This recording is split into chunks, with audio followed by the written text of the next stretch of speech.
Help me hit 000 subscribers.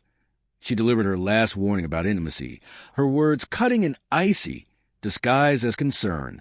Daniel, if you keep pushing, this is the last time I'll ever... She didn't finish the sentence, and she didn't have to. I'd heard variations of the same threat countless times before. But this time, something inside me had shifted. I smiled faintly, a calm born from years of silent endurance. Good, I whispered quietly to myself. I don't need it anyway. It wasn't about pride or stubbornness. It was about survival, emotional survival in a marriage that had gradually drained every ounce of connection between us. Claire had once been passionate, vibrant, alive.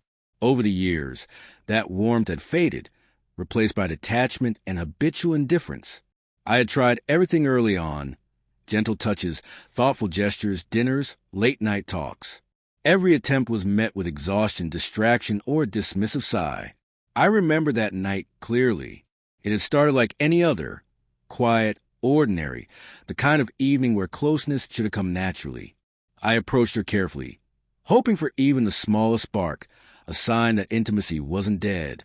Her words, however, were definitive, cutting deeper than any argument ever could.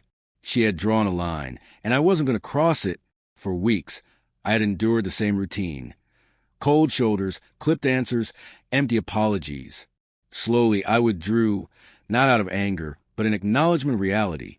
And in that withdrawal, I found a strange liberation.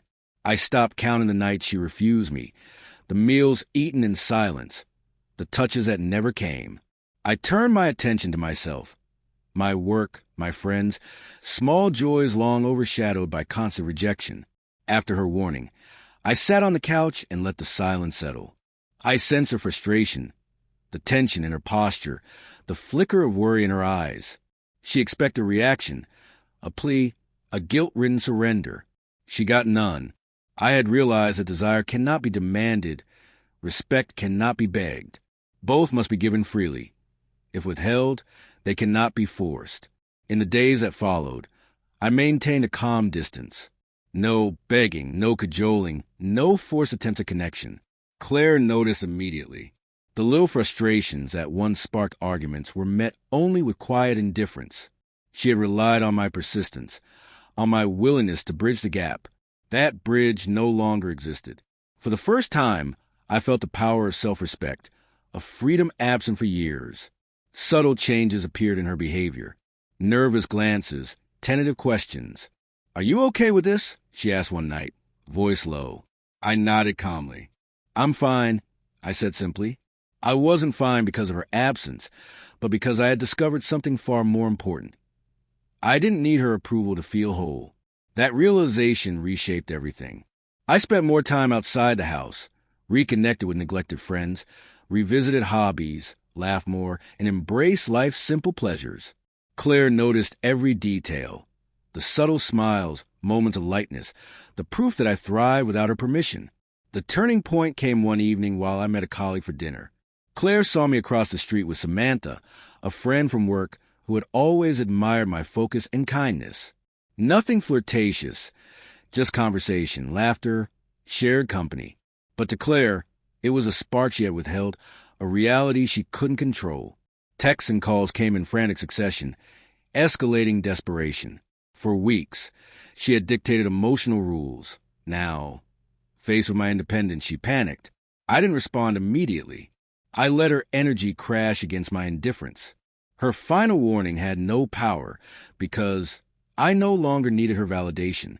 The next day, she tried in person, cautious, attempting her familiar mix of charm and authority. "Daniel, we need to talk," she said. I looked up calmly, studying her with quiet certainty. "I'm listening," I replied neutrally.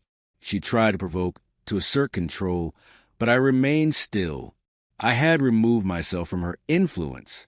I no longer depended on what she refused to give. The cracks in her composure appeared. Her final warning no longer mattered.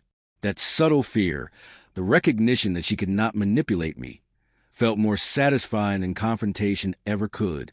Later that evening, walking through quiet streets after dinner with Samantha, conversation flowed naturally, laughter spilling freely.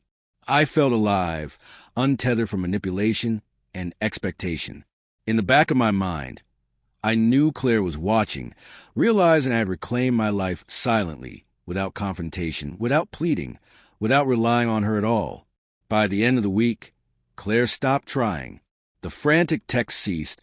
The worried glances ended. She understood finally. Her warnings were powerless against someone who valued themselves first. I wasn't punishing her. I was simply existing beyond her influence, thriving in the space she once tried control. Sometimes strength is quiet. Sometimes power lies not in confrontation, but in stepping back, releasing expectation, and moving forward. Claire's final warning no longer mattered. I had found something far more valuable: independence, clarity, and peace. I didn't need her warning, her approval, or her compliance. I had finally found myself.